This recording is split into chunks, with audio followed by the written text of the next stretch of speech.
I'm SP from Better Podcasting, a show dedicated to help make your podcast better, and it is part of the GotG Network, just like the show you're checking out now.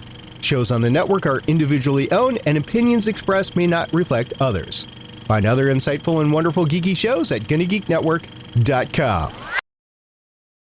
Capes on the Couch podcast is for entertainment purposes only. Dr. Issues is a psychiatrist, but he is not your psychiatrist and does not have knowledge of your individual situation. For any personal mental health concerns, please consult your own healthcare providers. For medical emergencies, please call 911 or the designated number in your area immediately.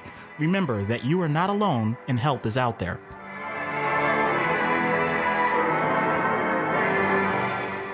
Hello and welcome to Capes on the Couch, where comics get canceling. I'm Anthony Sitko. And I'm Dr. Issues. It's good to have you back, Doc, from last week where we unfortunately missed you talking with Jeremy and Bree about the Dog Night. Yep, I apologize. Some things came up, but, I'm glad to be back.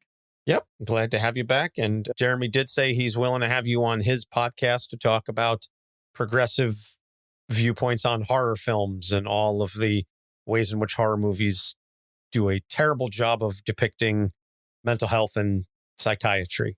So yeah, I definitely would look forward to that. I'm totally on board.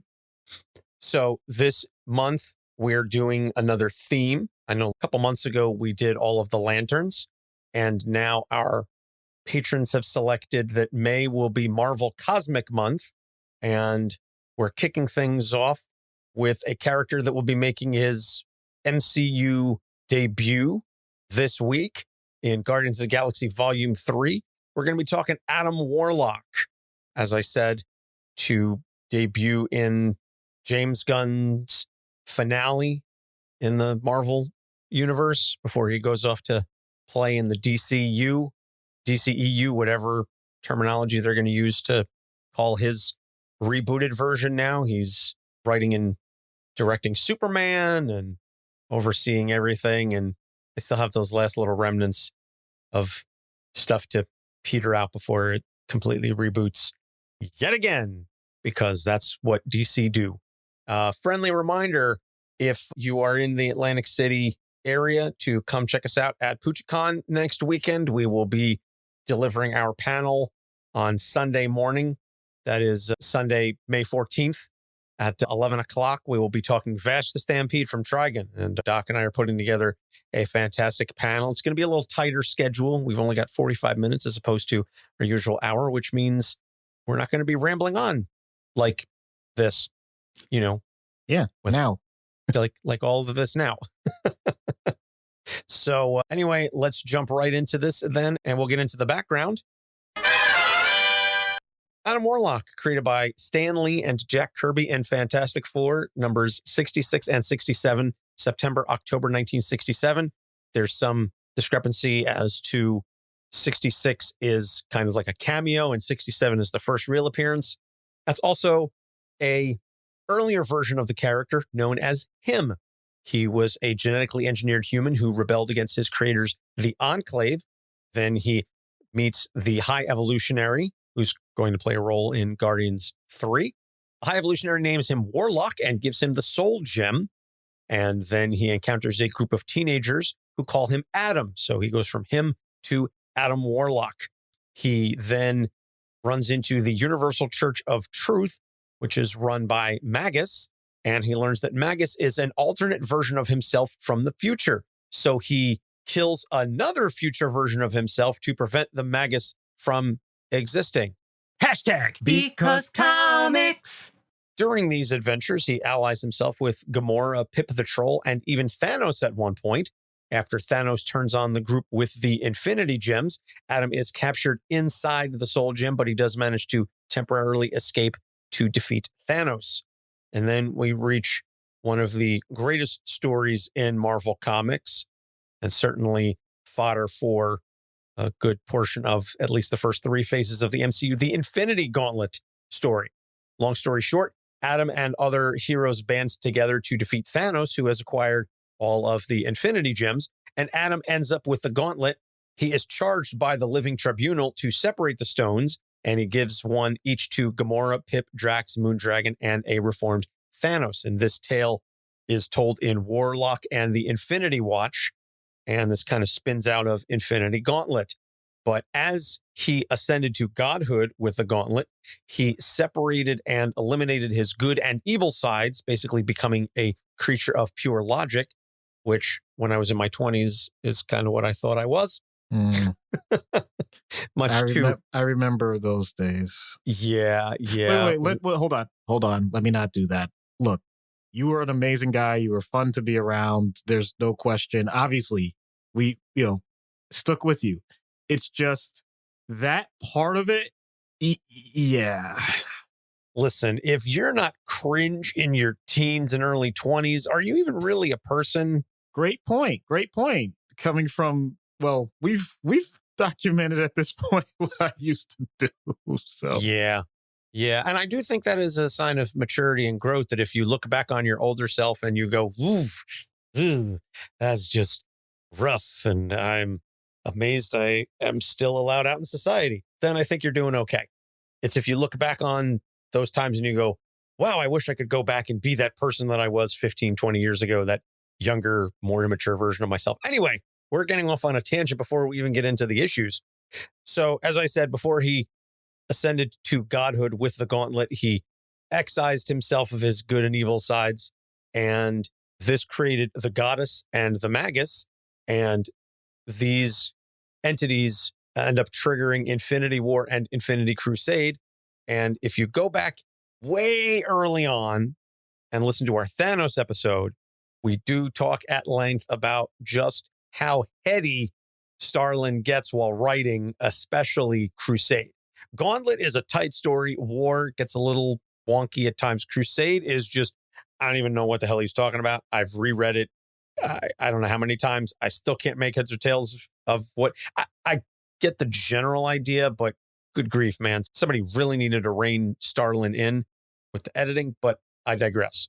So he joins the new version of the Guardians of the Galaxy following Annihilation Conquest. This is the Abnett and Lanning team that then inspires all of the James Gunn movies. He becomes Magus once again, but he is killed and resurrected, sensing a theme here. The new reincarnated Warlock is sought out by Annihilus, wonderful guy that he is, to power a reality-destroying weapon, which actually succeeds. But Warlock's essence manages to survive and appeals to the one above all, which is basically God in the Marvel Universe. And I'm talking like God, not like, oh, we've got Thor and all of these Norse beings and Khonshu and these entities that are worshipped as gods. No, I'm talking straight up. This is God, capital G, the one above all others. There's a couple of different names for it. And it ranks higher than, eternity, the living tribunal, everything. Like, this is the entity. And this entity recreates the world and restores things to where they were, because status quo is God. So more recently in the Infinity Wars storyline, he gets decapitated by Gamora, who is on the hunt for the Infinity Gems to reclaim a portion of herself that was lost inside the Soul Gem. He's resurrected yet again. So that makes 4 times now, I think. And after reality was restored, he gave the gems sentience and sent them off to fend for themselves. But that also means he no longer controls the Soul Gem, because it takes one look at Warlock and says, deuces, I'm out of here. And he said, I feel like a part of myself is missing, which also describes me in my 20s. But anyway, see how I circled it around back there? Yeah, nice. Let's call the callback. That's comedy, folks. So the issues. So the theme is the uncanny valley of human perfection. And the first issue is he was genetically created to be the perfect human. And to borrow a phrase from, I think it was Man of Steel, he is among them, but not of them. Basically, he has all the powers of close to a god. I mean, this is even before he acquires the gauntlet, but he still kind of lives among humanity. And that's a tricky balancing act. Yeah, but I mean, is that really any different than the arc of, in terms of what happened with Jesus, what happened with Buddha, what happened with Muhammad, with so many other religions and things, where the idea is not necessarily that you need God to be among the living. You need someone who is a person, and you recognize that first before you can acknowledge that we're all trying to strive for something above and beyond what we consider to be humanity. And that's what I take from that. And I know this is getting very philosophical.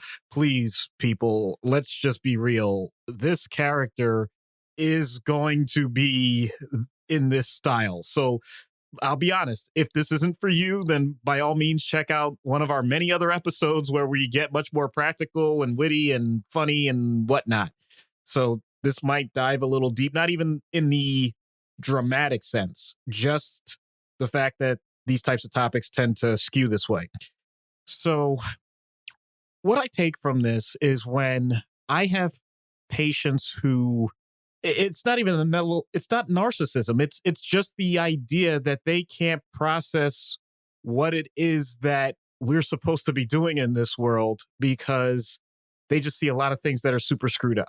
And many of them do seek out religion, not just for the answer of what our purpose is, but like to even organize what life is supposed to be and why is it worth it. So Adam Warlock, as something that's created to just pretty much be the main thing, may not have to struggle if it weren't for the fact that he has encounters with regular people or other superpowered beings that aren't perfect or whatever. It's the relationships that make everything so imperfect in theory. Because if he were left to his own devices, and this is true for any person, it doesn't have to be a, freaking godlike thing. If we just had to deal with the things that we wanted to deal with in life, then would there ever be any conflict? I mean, that's really a philosophical question that you could ask for yourself. But at the same time, I can tell you that biologically that doesn't work because I have yet to meet that person that at least on a permanent basis all the time says, I want nobody else around because I just know that everything I do is only important to me and only has to be important to me. And that's it. So this is so weird. The idea that for some reason, even if you were to take it to a single realm, let's say you are the single best podcaster in the world. You are the greatest of all time, the GOAT. Nobody is going to ever hold a candle to you. And anytime podcasting is mentioned, your name comes up as a number one. You weren't born that way. Podcast didn't exist for a long time. Radio did. But the whole point I'm getting at with this is it's all just this really weird construct of what we think is important to us and why we try and understand why we do what we do and why we keep doing the things that we do. And somehow it's the fact that we have relationships with other people and we compare everyone to everything that creates this idea of perfection. This is so ridiculous in so many ways that the fact that you have characters like this, and I know it's always going to be a trope that you have people wanting to do this. I don't know. As you can tell, it's not really my cup of tea. I absolutely understand. I think there are so many heroes, so many characters that are in this vein of among them, but not of them. Superman being the most famous, Dr. Manhattan certainly being another example. And I really find it interesting that it seems almost like there's a spectrum of where they can go in terms of the humanity versus the godhood.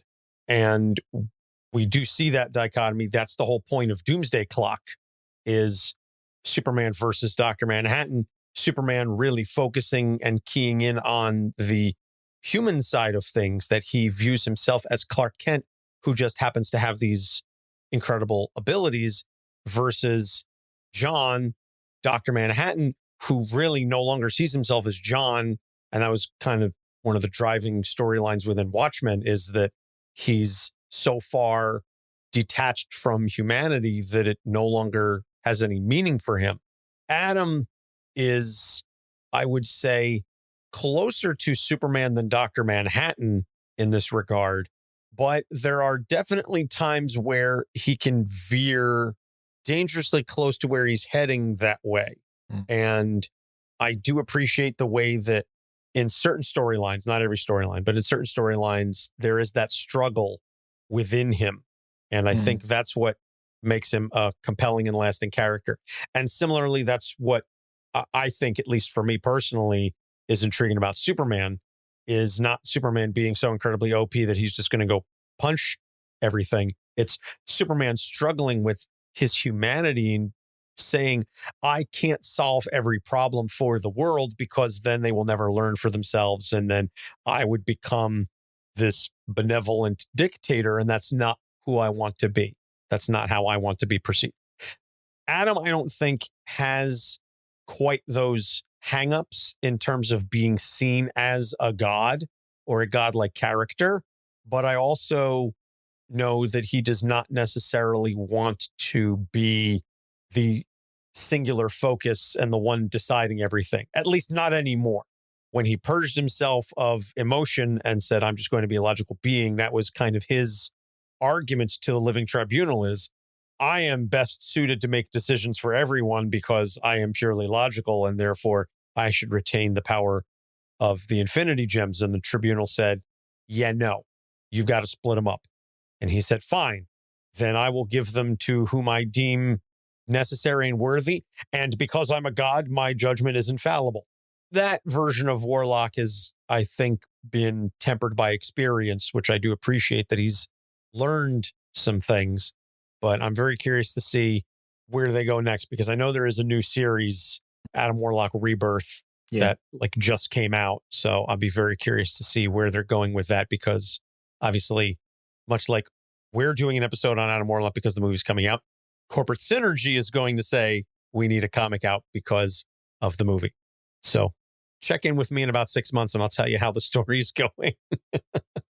I'll have to swing by my local comic shop. If you're in the Union County, New Jersey area, go to Rogue Comics in Cranford, New Jersey, and tell Pete that Anthony sent you.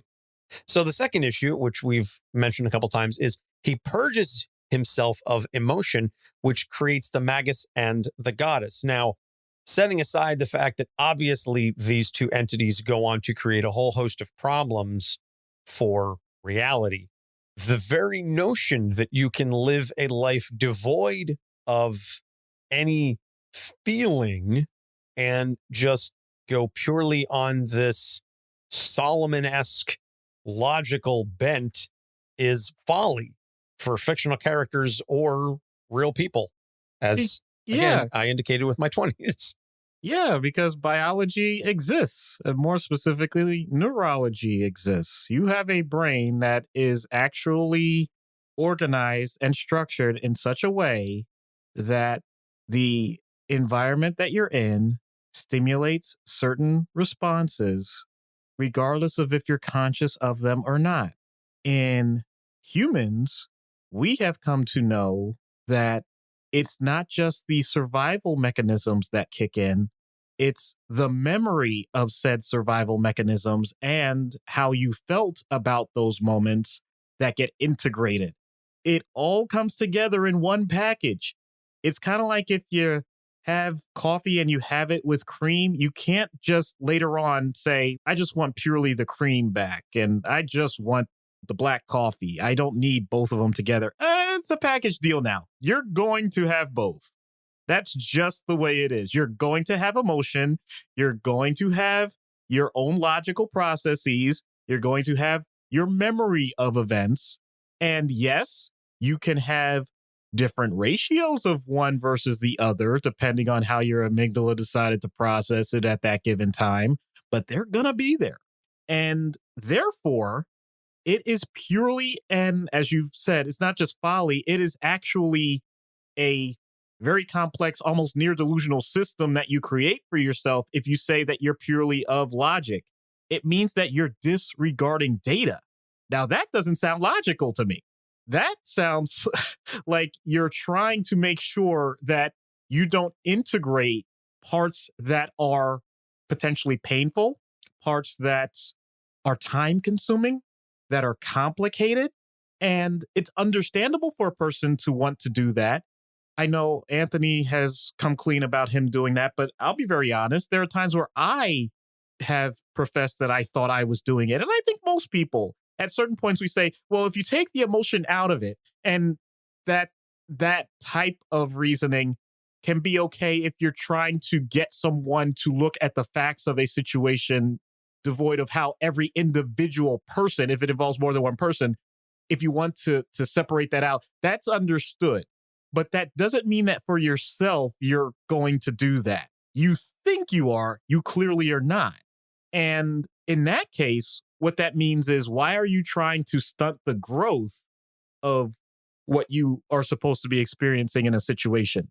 Because you certainly do have control over your own thoughts, and you do have the ability to modify your moods after you have your initial reaction. So when you say you're removing them, then, well, you're actually giving up more control. It's very paradoxical. I never thought of it that way. Huh. That makes perfectly logical sense. And I have no strong feelings about it one way or another. No, see what now I need the time gem so I can go back to 23-year-old Anthony, slap the shit out of him and go, listen, dumbass. Oh, if only. Boy, yeah, let's just not go down that rabbit hole. Let's just not. So the third issue is a recurring thing, at least in the beginning stories. He's worshipped by the Universal Church of Truth, which is a horrible name that you should run away from really fast, if ever I heard one. The Universal Church of Truth. Okay. Are they based out of Clearwater? Now we're going to get sued by Tom Cruise. And he discovers it's run by Magus, who, as we just said, is the evil future version of him who keeps popping up over and over and over again. And Magus, again, literally personifies all of the horrible, worst traits about you. And it would be like meeting a version of yourself that is every bad thought, every negative impulse, every terrible facet of your personality that you possess. Basically, the version of me when I was 23. So I had to keep it going, okay? Because I hate Blink-182, but they're right. Nobody likes you when you're 23. So this is a very trippy thing to deal with. Yeah, so what happens when you are the cult of personality when you didn't want to be?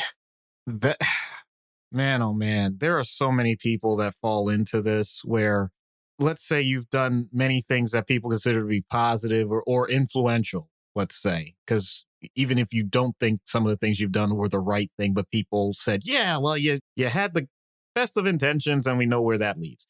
But the point being, you now are in a situation where, I know we've talked about the idea of being a mentor or being idolized and all of that. This goes above and beyond. You're considered infallible. You're just at such a level that, in theory, you could be manipulative to the point of, giving the example of Munchausen's by proxy. You can just have people just march off a cliff and they'll do it for you. Most of us, I don't think, really have ever been in that type of situation. But I'll be honest, there are times where your children may view you that way if you have fostered that type of positive bond. I don't want to make it sound like it's all negative. But that also means that you are in the precarious situation that you can create some very fragile emotional ties with people that way. Because I love these potentially philosophical things, but the paradox that you become so closely bonded with someone and enmeshed with what you consider to be their ideal, that any random moment, maybe not the first time, maybe not the second time, but the point is, almost inevitably, there will be a time where you're not matching the ideal of what that person or group of people have created for themselves. And what happens then? Lots of different possibilities. You yourself, let's say you wanted to live up to that ideal, but you're not. Does that create a response within you that leads to anxiety, depression, anger, et cetera, et cetera? Does it lead to you having acceptance that you can't meet that ideal, so it isn't creating a traumatic experience for you, but it does for the other people because they're the ones that now are angry. And are they angry at the fact that their ideal has been crushed? Or are they angry at the fact that you are not matching that ideal and therefore they're taking their frustrations out on you or the disappointment or whatever? So the relationships themselves can change. Does someone try and fill that void? Is it that, okay, we had this false idol, but now we're going to raise this other person that kind of sort of is similar and put them on that pedestal? Is it that someone else said, I've been waiting for this opportunity for a long time. I wanted to usurp this because you should have never been in that spot in the first place. There's lots of opportunities for this to create incredible emotional disturbance. And I could say that, at least from a family dynamic standpoint, I have seen it. I know that in work environments, it certainly happens. I'm grateful that the area that I work in, it doesn't really happen this way, but I know of other healthcare environments where clearly, if you want to look at some legal documentation in terms of what doctors, nurses, and administrators have done to each other, it definitely takes this format where it almost seems like certain people are placed in positions where they could do no wrong until it found out that they were intentionally doing wrong and were just trying to hide it. So, from reading what I have read of Adam, it's not that he has done such things as Adam nearly as much as dealing with the fact that a version of him has done that in Magus. And he's tried to tackle it head on. He has tried to subvert himself. He has tried to walk away from it. He has tried to say, well, as we've already discussed, like, I will just then be the best version of me that I can be so that I can really live up to this. And I'm not even saying that any of these are the correct way, to be honest with you. Maybe this is my still developing brain speaking, because this is probably an immature way to look at it, but it's my bias. Don't ever get in that situation in the first place. And I know I've said this before. If people are putting you on a pedestal and you're worried about what those consequences are, then you can still be a leader, but break the damn pedestal. Just be there with the people, trying to lead the best you can, as opposed to being above them and wondering why, when you're looking down, you're seeing a whole bunch of smiling, worshiping faces. But as soon as you turn your back to do your thing, all they're looking up at is, well, you can finish that. But how else am I supposed to feel better about myself if I'm not looking down upon other people? Because I feel so small and insignificant that the only way for me to feel large is by foisting myself up above others. And I'm saying this personally from a sarcastic point of view, but there are lots of people who think this legitimately, that cannot conceive of a version of themselves that they're satisfied with unless it is in relation to someone else. And I've said it before, it takes a lot of growth to admit that the only person you should be comparing yourself to is you from yesterday or the younger version of you. And only insofar as hoping to improve and learn more. But I mean, a lot of the stuff you were saying, frankly, really hit home with me in terms of comparing yourself to this idealized version of you. That's where so much of my anxiety comes from, is looking back on the version of me, the younger version of me. And I know I just spent a whole lot of time, crapping on myself for my 20s, but going back even younger than that and saying, yeah, but that kid got straight A's, was doing great in school and all this and that. And what am I doing with my life now? If I don't have an academic ranking to show my success, and even at least to demonstrate where my failures are, how am I supposed to be able to determine what kind of person I am? If I don't have a letter grade or a number assigned to my daily output, how am I supposed to conceive of self? Wow, that's an amazing point. And I think, though, that I know you're pointing it out from your perspective based on your experience when it comes to that system. But I think beyond that, as adults, we still do that. And I know I've mentioned this in other episodes. Your self-worth is not your net worth. And I know this only because I've been accused of that, because I'm glad that I'm in the situation I'm in. I'm blessed. I'm not denying that. But at the same time, at no point did I say to myself, well, as a doctor, I'm going to base who I am as a human being based on the amount of money I make or the amount of wealth I accumulate or whatever. But there are plenty of people that do that, or whatever it is. Now, from a social standpoint, ironically, because I've been harping on the idea that it's relationships, is who you care about as being, some of the most important things in life. Well, now the substitute for that has been codified and gamified with likes, with subscribers. Please subscribe. Yeah, you shouldn't be chasing those things, but please seriously go find us on social media and and follow and comment, right, but so the algorithm boosts us. Yeah, I'm just saying it's the false substitute where if you're making that a sign of your value to humanity, that if you're doing that with any metric that is artificially constructed, that's not really a healthy thing. So it's fascinating that you mentioned that. And yeah, I mean, I would say a lot of people that are influencers, sometimes when they are taking their selfies in certain locations with the idea of what they're trying to portray as their life, are creating their own worshipers and want to reach that status. And yet, that's just it. It's your literal status. Please get something else.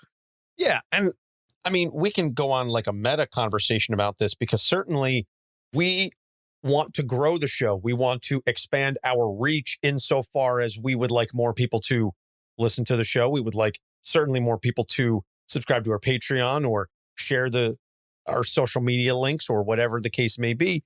But we're not doing it. And I know we're going to say, obviously, the road to hell is paved with good intentions, but we're not doing it out of this desire to promote ourselves. We are doing it because we are trying to help people. We are trying to help people be the best version of themselves. It has nothing to do with us. It's the message. It's the idea. And that notion is bigger than Anthony or Doc as individuals, or even Capes on the Couch as a brand. The notion is to get people to do the hard work internally, to make better choices, to grow beyond their trauma, to grow beyond their self-limiting beliefs, whatever terminology you want to use, and improve, because that's how society gets better. That's how the world gets better. So we can certainly fall victim to some of those mindsets and those foibles from time to time. But I think we don't get caught up in that quite as much because, again, it's not about us individually. We're not doing it to fill a void in our personal lives, something that we're missing. We're not looking for likes because we lack love. We're trying to help people accomplish things. Maybe if Adam reframed some of those things, maybe he could in turn go for a higher purpose, something along those lines. We'll never know. But Doc, you seem to. Because I know we have to do it the proper way. I think we need to get to treatment. All right. Well, we're going to take a break. We're going to plug a couple shows, and when we get back, we'll get into treatment. Stay tuned. Hi, I'm Linda. And I'm Jane. And we have a brand new podcast called Bedknobs and Broomflicks, where we talk about witches of the entertainment world. From the horror movies Warlock, Suspiria, The Witch, and The Blair Witch Project, to the more comedic or whimsical, such as Harry Potter, Hocus Pocus, Elvira, Mistress of the Dark, and The Blair Witch Project. No movie, TV show, or book is off limits. All witches, man witches, sorry warlocks, we're not calling you that, witches brews, witches of history, familiars, and witch-like activity will be discussed as we laugh and have fun talking about the wonderful world of witches. So join us every other week for some fun witchy talk. All witches welcome.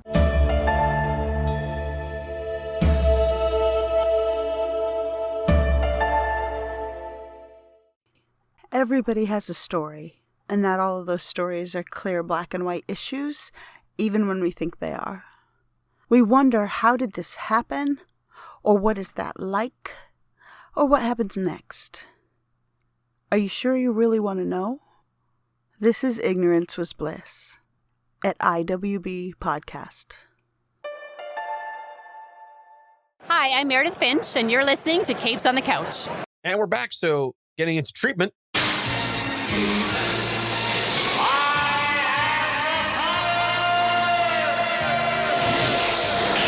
In universe, before the break, Doc seemed to be very excited about something that we were discussing. We were talking about Adam as an influencer. I don't know if that's at any point related to what it is that you're going to talk about, but go ahead. Not in that way, but you mentioned the idea of purpose and higher power and things like that.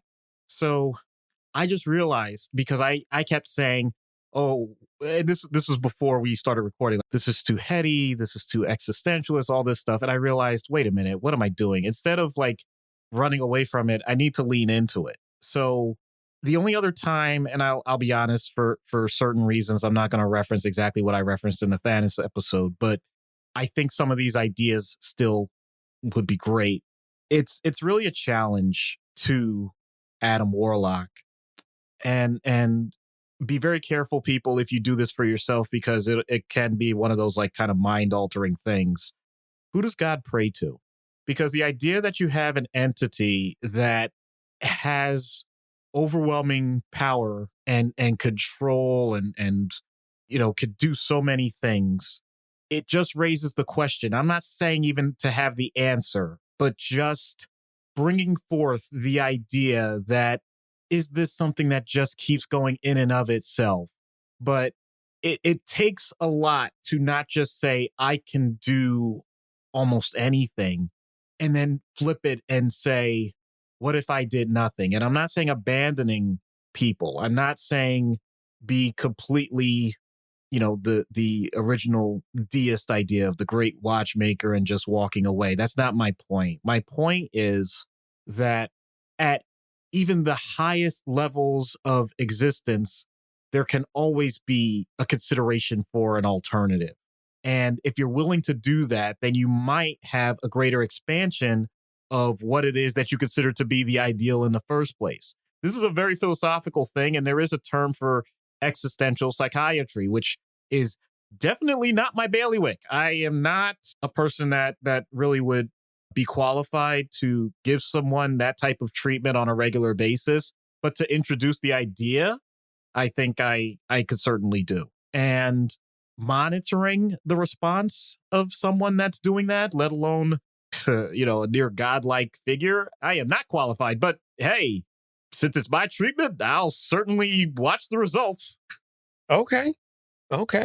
You got very excited when I was talking about the stuff when we were in the issues. So I was curious exactly what it was that I had said that kind of garnered that response, because I knew even if I didn't necessarily hit the nail on the head, I was in the ballpark. So, and we say all the time, we write out a lot of the show, and then some of this is left to chance. And actually, when we were plotting the show, Doc said, "Oh, I've got an idea, but I'm not going to tell you what it is." And I got close to it anyway, which may just speak to our connection over the years, or... Yeah, definitely. Okay, let's go with that. So out of universe, then, obviously resurrection is not a viable option. Yeah. So I have a subset of patients that I've experienced in my life. They're not, let me make this clear, they are not gods. And I'm not even talking about people of power. Actually, some of these people are homeless. But what I'm getting at here is there is a subset of people where it does not matter whether or not you talk about their day-to-day life. It doesn't matter if you talk about the basics of where they live, who their families are, what medication they're taking, et cetera, et cetera.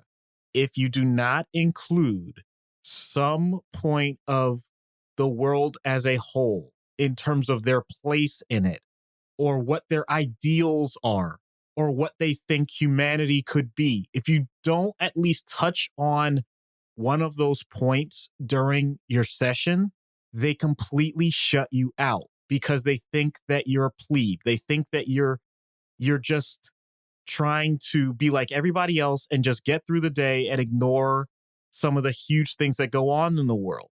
And on one hand, I will fully admit that those patients are infuriating to me because my point is, dude, I'm not worried about the state of like hunger in all the different parts of the world when you often go without a sandwich for days on end. I want you to survive. And yet, if I start by saying that, like I said, they just basically start insulting me about how unintelligent, and many of these people actually pseudo-intellectualize. They use a vocabulary that Anthony and I certainly can match, but the way they use the words, I'm like, you're not making nearly as much sense as you think you are. You're trying to block real connection by doing so. And in that way, the reason they're doing it is because they want to sound erudite. They want to sound like, you know what? I'm above all of this, and I'm above you, and I'm above treatment. I'm a blah, blah, blah, blah, blah. And my job is to thread the needle of, yes, all of these things, both in existence and the world and you know, your important goals and values. Yes, they are important. But doggone it, so is your everyday, so is your survival, so is your medication, so is your daily treatment, so is your well-being. And I'm not going to ignore that. And like I said, these people can be incredibly challenging to deal with. And yet, the ones that will randomly come to me, even with a scowl on their face, complaining about whatever it is that they just read in the news, will still come to me because they want to have the conversation. And that tells me that they are making a connection. And that is what gives me hope with those people. Okay. I really like that. And I think it's important to know what recharges you, just as it's important to know what can drain you.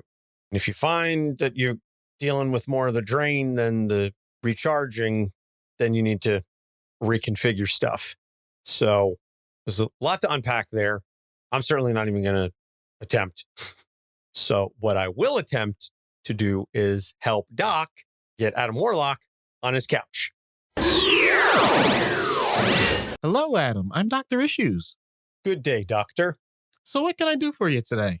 You are a mental health professional, correct? Yes. Good. Then analyze my thoughts. Okay. I often give strong consideration to how the universe could be a better place.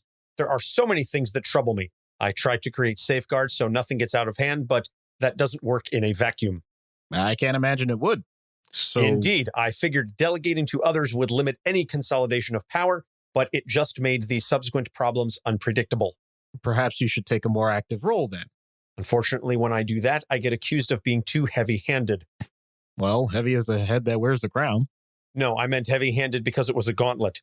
Anyway, where was I? Right, the whole destruction of existence as we know it. I ponder how to best manage the combination of allies and enemies without angering too many people at once. So far, I have yet to determine the exact balance to make everyone happy. If failure is the mother of success, then I have spawned innumerable children. It sounds like you have plenty of experience. What have you learned along the way? To avoid yes men. You seem like the type of person to intentionally make people uncomfortable for your own amusement. So I figured you could prevent me from aligning with sycophants. Thanks. I don't quite know what to make of that. I'm sure you will understand more as you learn more about me. Or you'll go insane yourself from dealing with the power of the cosmos for too long if I stick around. Either way, you'll be serving a good purpose. Were you available to an earlier me at another time, you may have been considered for a spot on the Infinity Watch. I'm not sure this is practical for you or for me. I'm not as philosophical as you may think, at least not on a regular basis. Who's being philosophical? I am war room planning with you. That sounds grandiose. No, it's not. I still have a fragment of the Vision Stone. If you wish to understand further, I can show you.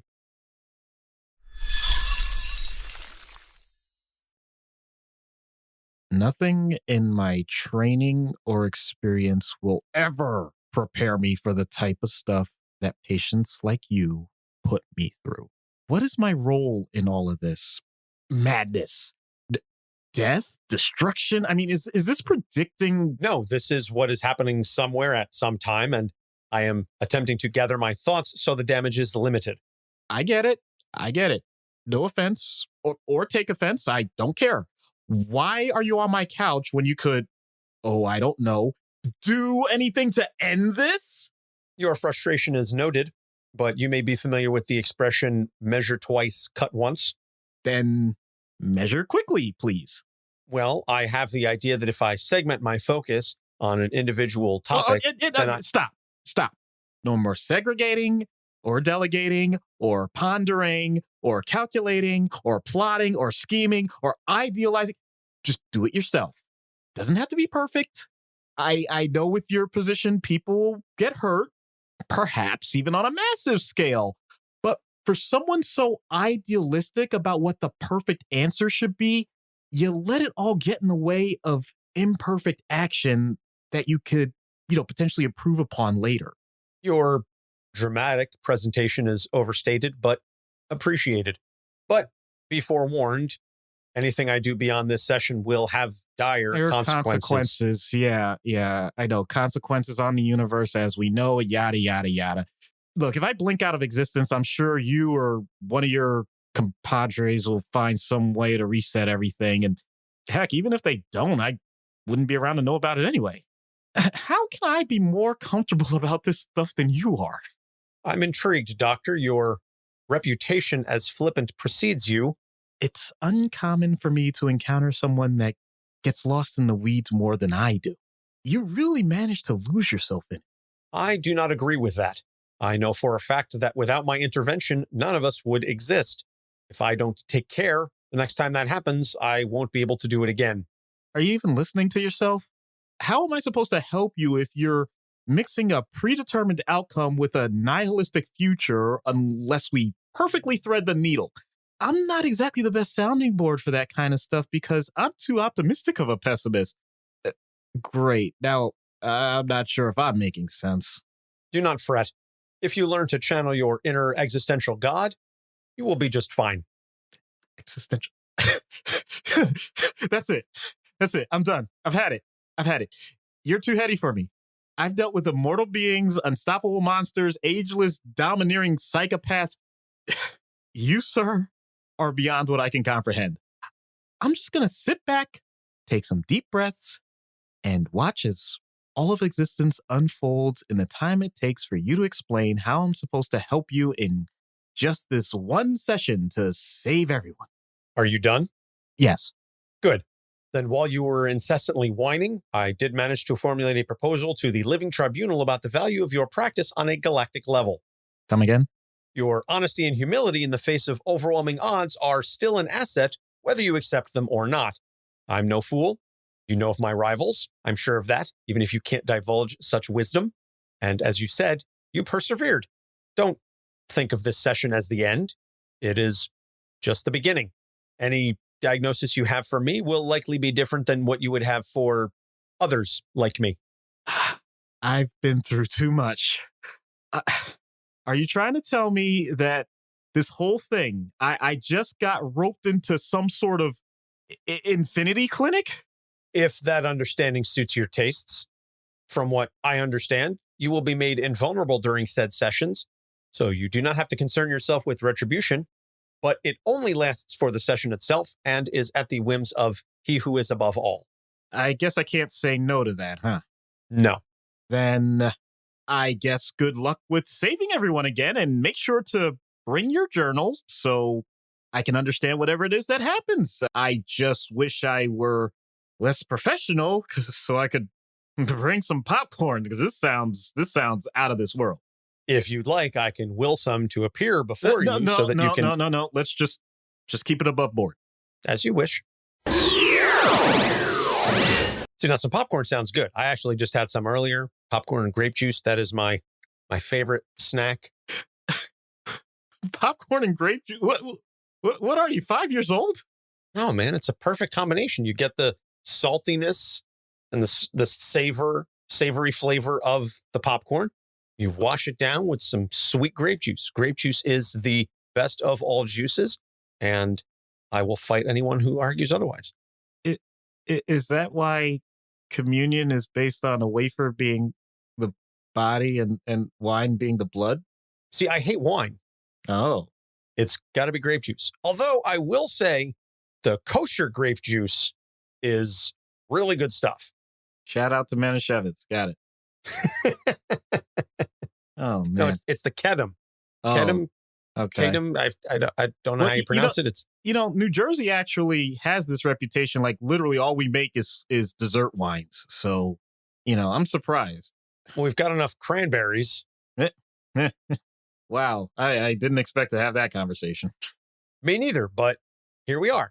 So recommended reading for this episode is Warlock and the Infinity Watch. And obviously we cannot talk about a Marvel cosmic character, certainly not somebody like Adam Warlock, without mentioning the Infinity Gauntlet storyline. It is the masterpiece of Marvel cosmic storytelling and has influenced, as we said, so much of Marvel comics moving forward. Certainly had a outsized influence on the MCU for phases 1 through 3.